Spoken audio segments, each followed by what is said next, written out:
Welcome back, everyone. Okay, let's dive into this. Today, we're exploring an incredibly profound explainer on a topic that, honestly, touches every single one of us, the journey of emotional self-mastery. We're going to unpack some really intense philosophical insights here.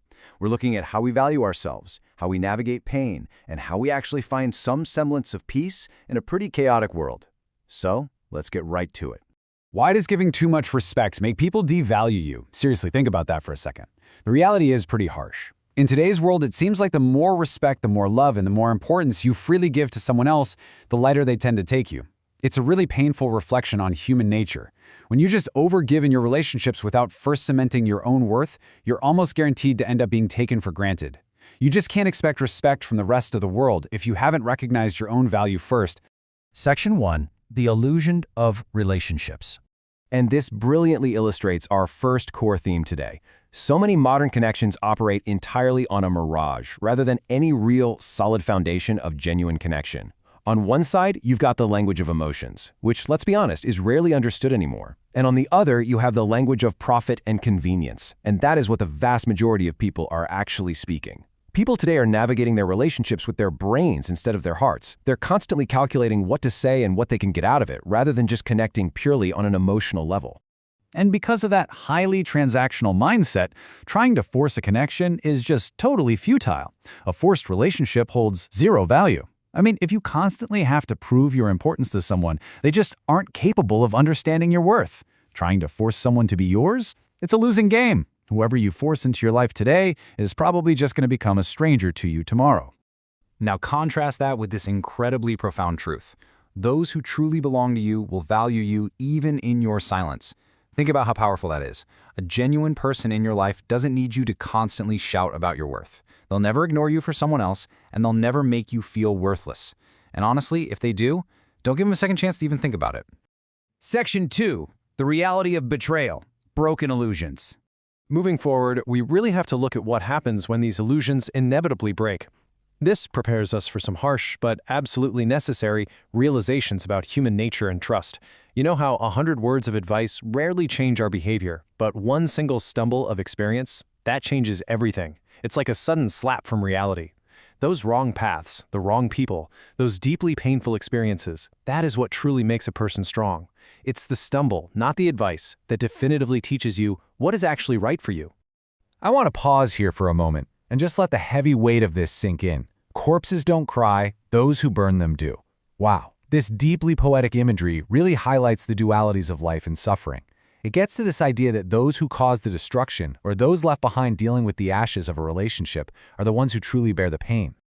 So the crucial point is, how do we actually react to this kind of betrayal? Well, there are clear, actionable steps you can take when you feel your importance fading. Step 1. Recognize that loss of value. Just face it, don't hide from it. Step 2. Break the tie gracefully. Even if the relationship was special, if your value is gone, it is far better to just break it. And Step 3. Move forward without seeking revenge. The best revenge isn't becoming like the people who hurt you, right? It's gathering yourself and rising completely above their negativity.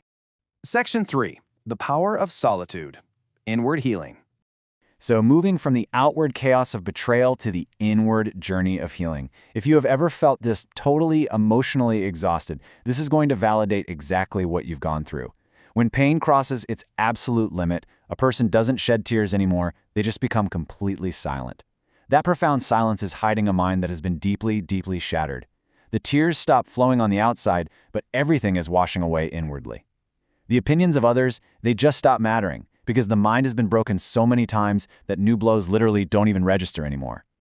But here's the thing. This silence leads to a really powerful realization. True solitude is not a weakness. It's not a state of sadness. It is the exact moment you are actually closest to your true self. Sure, loneliness might initially bring despair, but it is precisely this state that forces you to rely entirely on yourself. And that gives birth to an unbreakable inner confidence, where you realize you no longer need anyone else's support. Now, while we learn to stand alone rare, genuine support systems do exist. Think of a father like a neem tree. If you don't know, a neem tree has these notoriously bitter leaves. A father might seem harsh or strict at times, but just like that tree, he provides lifelong, cooling, and comforting shade without ever asking for a single thing in return. That is what steady, genuine protective love actually looks like. But to add a touch of harsh realism to our understanding of relationships, just go to the market with an empty pocket and watch how fast all your illusions are cleared. Seriously, poverty and an empty pocket instantly strip away all that fake flattery. It reveals people's true faces and shows you exactly who values you for you and who only values what you can provide for them. Section 4. The fall of ego. Destructive arrogance. Once we see the truth of the world, we kind of have to examine ourselves. Holding on to bitterness or carrying around this false sense of superiority will ultimately destroy a person. There are 3 specific things in life that arrogance and ego will inevitably burn to the ground: your wealth, your grandeur, and your lineage. No matter how high you climb, ego acts like gravity. It will pull it all down. Let's move to and see how this builds across cultural mythology. Some of the greatest mythological figures fell entirely because of their ego and misplaced trust. Take Ravana, for example. His ultimate downfall was brought about by the betrayal of Vibhishana. It serves as this huge reminder to respect your own privacy, trust really carefully, and never let arrogance blind you to your own vulnerabilities. Evil will end, but its consequences are painful. Choose the path of truth, not revenge. Even when you're faced with betrayal or the sheer ego of others, your true strength always lies in compassion.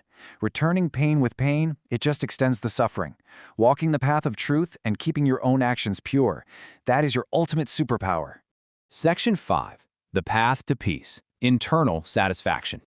This perfectly guides our narrative into its final, transcendent phase, focusing on letting go and prioritizing your self-respect above everything else.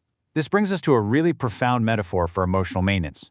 Just like you have to routinely cut your nails as they grow long, you must also routinely trim your overgrown desires and your expectations of other people. If you let any of these 3 things grow unchecked, they're only going to end up causing you pain. Now, what's really interesting about this slide is how we can completely reframe success. We are all taught to chase money, right? But look at the difference here. Accumulating wealth versus accumulating blessings. Wealth might bring material items into your physical house, sure, but accumulating blessings, by having a clean heart and doing good, that brings enduring happiness, health, and pure love right into your life. Literally anyone can buy medicine, but a true blessing only comes from a sincere heart. And all of this culminates in one simple piece of concluding wisdom. The actual source of happiness is not wealth, but the true satisfaction of the mind.